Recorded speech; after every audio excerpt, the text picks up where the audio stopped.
High, তোমাদের সাথে একটা রেসিপি শেয়ার করব। রেসিপিটা শেয়ার করতে করতে তোমাদের কিছু কথা বলতে চাই, যেটা হচ্ছে আমরা যখন ডায়েটে থাকি আমরা অনেক রকম এক্সকিউজ দিই।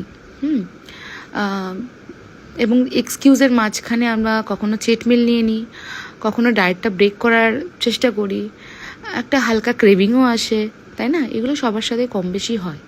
ব্যাপারটা যেটা হচ্ছে এক্সকিউজ দেওয়া, চিট করা, এটা তো নিজের সাথেই নিজের একটা চিটিং, তাই না? তো সেই জিনিসগুলো কিন্তু যখন আমরা স্ট্রিক্ট কোনো ডায়েটে থাকবো অবশ্যই মাথায় রাখবো। এবং আজকে যেটা বলার সেটা হচ্ছে আজকে আমার সন্তোষীমা ব্রত।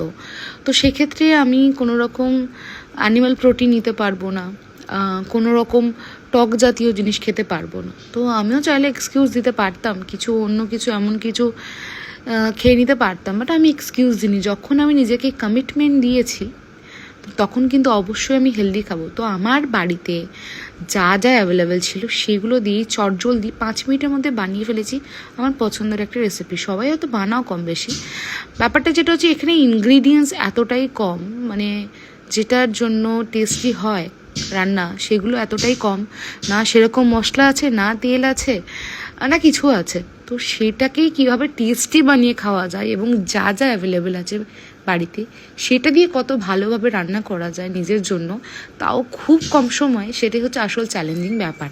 তো আমি চেষ্টা করি আমার ডায়েটটা সবসময় হেলদি তো অবশ্যই থাকে, তার সাথে টেস্টি, মানে টেস্টটাও আমার কাছে ম্যাটার করে। মানে আমি কখনো নিজেকে এই গিল্ট ফিল করাতে চাই না যে আমি আর 5 জনের মতো খারাপ জিনিস খাচ্ছি। ডায়েট মানে খারাপ জিনিস নয়, ডায়েটটা নিজের মতো করে সুন্দর করে বানিয়ে খাওয়াটাই হচ্ছে আসল ব্যাপার। তো আজকের রেসিপিটা তোমাদের সাথে শেয়ার করলাম। তোমরাও এভাবে ভাবো, দেখবে তোমরাও তোমাদের ওয়েট লস জার্নিটাকে অনেক স্মুথ করতে পারবে এবং এনজয় করতে করতে ওয়েট লস করতে পারবে।